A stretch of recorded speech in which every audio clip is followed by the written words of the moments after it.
produce board. It is the county governments, because agriculture is devolved, to do last mile distribution of fertilizer in Murang'A. Your governor is spending more time doing Cabross in Murang'A than the real thing. My governor is globetrotting, going to where Jesus Christ was born, as opposed as to providing farmers to Kipchunu, Madam Speaker, or providing farmers in Trinidad last mile distribution of fertilizer, Madam Speaker. Our governors are busy doing politics, Madam Speaker. Even you have seen in Homabay, the deputy governor has resigned, Oyugi Magwanga, Madam Speaker, because people have failed. The governor there is an absentee governor. While we appreciate what she is doing under broad-based, that one should not disenfranchise the people of Homabay from getting services, Madam Speaker. Madam Speaker, and therefore, as I drive the point home, the issue of guarantee minimum returns, as I go to the bill, I'm happy with the definition of comprehensive cost. Like farm inputs. Seeds are expensive, Madam Speaker. We thank the President for fertilizer. But can you believe 2 kilos of maize seedlings from Kenya Seed is 600? Yet Kenya Seed is in Kitale, less than 30 kilometers from my county. Yet the seedlings are expensive. We don't import. Madam Speaker, do you see the paradox? While the President has made sure fertilizer is subsidized, the Kenya Seed is still selling seeds very expensively. It is very costly, Madam Speaker. Even as we talk, although we have a challenge of DAP, there is 23, and Mavuno, which is provided. So the issue of herbicides, pesticides, Madam Speaker, we have been told that there are pesticides and acaricides and herbicides that we use in Kenya that has been banned in the US because it's cancer causing. How many of our farmers have been exposed to cancer causing, Madam Speaker? It's very unfortunate. I can see a number of clerks also are farmers, and that is why they are agreeing with me. Madam Speaker, the issue of fertilizer, we have agreed. Livestock production, including animal feeds and stuff. Madam Speaker, if you are a farmer of dairy, the most expensive feed is animal feed.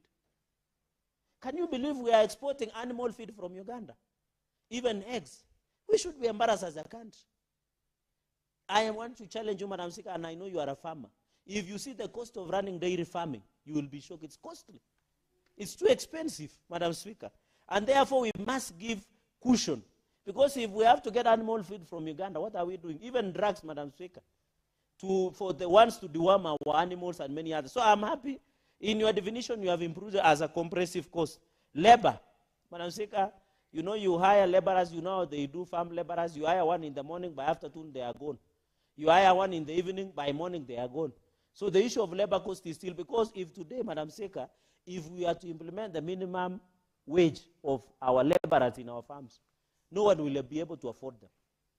Because you and me know we pay 5,000, 10,000, 6,000. But if you have to go for minimum wage, including statutory deductions, one laborer might need 20,000. Madam Speaker, another issue is fuel. The issue of fuel is still up. We are aware that it's an ongoing war of Iran and Iraq, Iran and US. Madam Speaker, you have been told there is a blockage of access of fuel.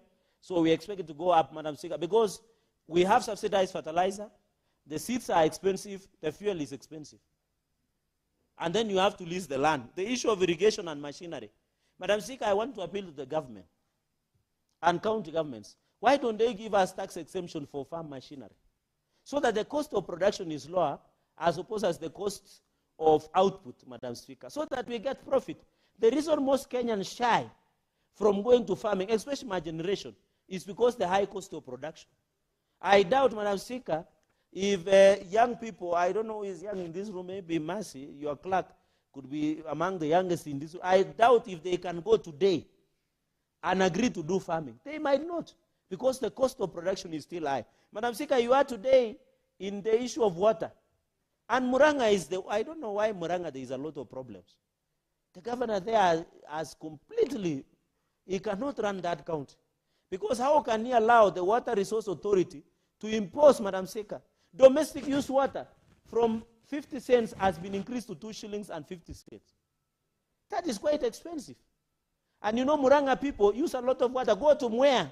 One of the largest irrigation in this country is Mwea. They are now from 50 cents, they are paying 2 shillings for public use, Madam Speaker. Under the regulations that we pass, and that is why I'm challenging the Senate to come up with a motion to nullify these regulations, because water will be expensive, Madam Speaker. Here in Nairobi, there is water rationing. Imagine The water that you are buying 50 cents by cubic meter is now 2 shillings and 50 cents. How many people in Muguru Kwanjenga will be able to buy? I agree Nairobi, Madam Speaker, is dysfunctional under Governor Sakaja. He used to tell us in a walk, but it looks like it does not work. Go to here, Wayaki Way, there is cabbage. Go here, club around about, there is cabbage. Everywhere you drive in this Nairobi, there is cabbage. And I want to thank the president for coming to rescue Nairobi by injecting 80 billion. Because Nairobi should look like a capital city among the cities in the world, Madam Speaker. And Madam Speaker, I saw the MCS led by your friend, I know the lady who say they want to move an impeachment motion. And I'm challenging them, don't fear! Bring the motion. We will deal with the governor once and for all and allow him to go and do other things, Madam Speaker. Because Nairobi is choking under cabbage.